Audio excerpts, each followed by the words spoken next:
This is Sean. Sean has a wife, 2 dogs, and they're expecting their first baby in August. He works a busy job, travels a lot, and still finds time to run our basketball group every Tuesday night.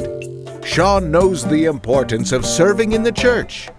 Twice a month, Sean volunteers for the CCV Tech team. He gets here at 7 a.m. and is here after everyone goes home.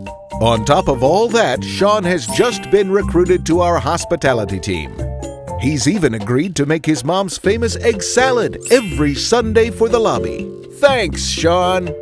And now that Sean's got a baby on the way, he's also the perfect candidate to run our new puppet ministry in the children's building. Better start working on those voices, buddy! Keep an eye out for Sean this Christmas, as he'll be cleaning up after the animals at our live nativity. Just when you think one man couldn't do any more. Sean? Sean? I'm keeping it going.